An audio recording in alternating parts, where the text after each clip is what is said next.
Hi అండి, welcome to Lavanya recipes. అందరు ఎలా ఉన్నారు? బాగున్నారా? ఈరోజు మనం ఇంట్లో సింపుల్గా dhaba style paneer butter masala curry ఎలా చేసుకోవాలో చూసేద్దాం. మన ఛానల్ ఎవరైనా ఫస్ట్ టైం చూసినట్లయితే సబ్స్క్రైబ్ చేసుకోండి. ముందుగా 200 గ్రామ్స్ పన్నీర్ని తీసుకుందాం. ఇప్పుడు ఈ పన్నీర్ని చిన్న చిన్న ముక్కలుగా కట్ చేసుకోవాలి. ముందుగా ఒక బాండీ తీసుకొని 2 స్పూన్ బటర్ వేసుకొని పన్నీర్ ముక్కల్ని ఫ్రై చేసుకోవాలి. ఇవి లైట్గా ఫ్రై అయ్యాక ఒక ప్లేట్లోకి తీసుకొని పక్కన పెట్టుకోవాలి. నెక్స్ట్ అదే బాండీలోకి 1 టేబుల్ స్పూన్ ఆయిల్ని వేసుకొని ఇలా 2 మీడియం సైజ్ ఆనియన్స్ని పెద్ద ముక్కలుగా కట్ చేసి వేసుకోవాలి. అలాగే 4 పచ్చిమిర్చి ముక్కలు వేసుకొని ఫ్రై చేసుకోవాలి. 2 మీడియం సైజ్ టమాటాలు కూడా వేసుకొని ఇవన్నీ ఇలా ఒకసారి ఫ్రై చేసి మిక్సీ పట్టుకొని పక్కన పెట్టుకోవాలి.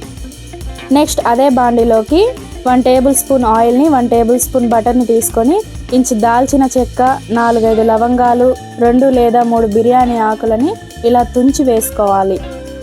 నెక్స్ట్ కొద్దిగా కసూరి మేతిని ఇలా నలిపి వేసేసుకోవాలి.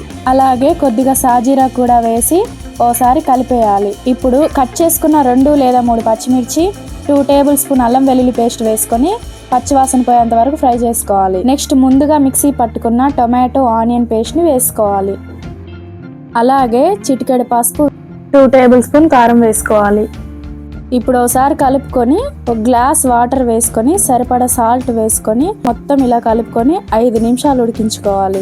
ఇలా ఉడికేటప్పుడు 1 టీ స్పూన్ ధనియాల పొడి, 1 టీ స్పూన్ గరం మసాలా వేసి అలాగే ఫ్రై చేసి పెట్టుకున్న పన్నీర్ని కూడా వేసి ఇలా 5-6 నిమిషాలు చిక్కబడేంత వరకు ఉడికించుకోవాలి. ఇలా గ్రేవీ చిక్కబడ్డ తర్వాత కొత్తిమీర వేసి ఒక బౌల్లోకి తీసుకొని ఫ్రెష్ క్రీమ్తో గార్నిష్ చేసుకుంటే tasty Punjabi dhaba style paneer butter masala curry ready అయిపోతుంది.